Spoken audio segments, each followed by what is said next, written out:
Okusinziira ku alipoota y'ekitongole ky'eby'obulamu eky'ensi yonna ki World Health Organization, abantu abasukka mu 9 be batawanyizibwa obulwadde bw'omutwe buli mwaka. Mu Uganda abantu ebitundu 5 ku buli 100 batawanyizibwa obuzibu buno. Kino nno kyeyongera olw'omuggalo gwaleetebwa ekirwadde kya COVID-19. But what we have seen after COVID-19 is that this problem is not localized to homes. It is not localized to individuals, but it is a cross-cutting problem across all spheres of society. Bwe gwatuuka ku mbeera y'ebyenfuna egootaana entakera ne gujabagira. Banji ku balwadde b'obwongo bayita mu mbeera ey'okwennyamira ekiviirako abamu okwekyawa. Kino nno kye kitanudde maama wa Buganda Sylvia Nagginda okutandika enteekateeka etuumiddwa Queen's Ball ng'egendereddwamu okumanyisa abantu ku bulwadde bw'emitwe kw'ossa n'engeri y'okubwewalamu. Wano Nnaabagereka wasinzidde n'akubiriza abantu okukomya okusosola abalina ekizibu ku mutwe wabula okubabudaabuda okulaba engeri gye basobola okuvvuunukamu ekirwadde kino. So let us recommit ourselves to the cause of mental health advocacy.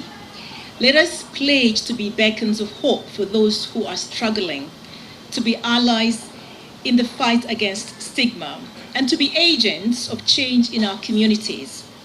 Together we can make a difference, not just for today, but for generations to come. Omukwanaganya w'ekitongole ky'ensi yonna eky'ebyobulamu mu Uganda, University General Mariam, agamba nti obulwadde bw'omutwe bubadde busuuliddwa essira ne lissibwa ku ndwadde endala. But we haven't been focusing on it for the last 70 years, like we focused on hypertension, diabetics or other non-communicable diseases. Kati ono ayagala abasawo b'emitwe okutwalibwa n'emisoso egy'ebyalo okusembereza abantu obujjanjabi. And we see most of the psychiatrists being in the capital, not in the big cities, not in the rural areas. So the need to address the community mental health is also very important.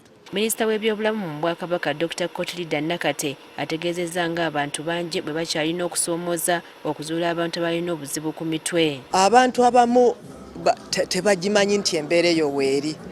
Bwebeera kale nga ku mwana bamukwatira bukwatizi miggo ne bamusabula. Bwebeera ku muntu omukulu nti awo oyo yadwanguka tumuleke.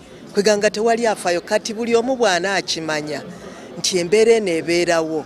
Wajja kubeerawo embeera ekwata buli omu ng'akwata munne n'obusaasizi. Agamba nti enteekateeka eno yakuyambako okubudaabuda abalina obuzibu bw'emitwe. Ate bwe tunaasonda tujja kubanga tufuna obusobozi okuba nti tusobola okutambula mu bantu ne tugibatuusaako okubanga tutuusa amaloboozi nga tuyisa ku mikutu egy'amawulire. Queen's Ball yakubeerawo nga 9 omwezi ogwokutaano ku Serena Hotel wano mu Kampala. We will be at Serena Hotel for the function.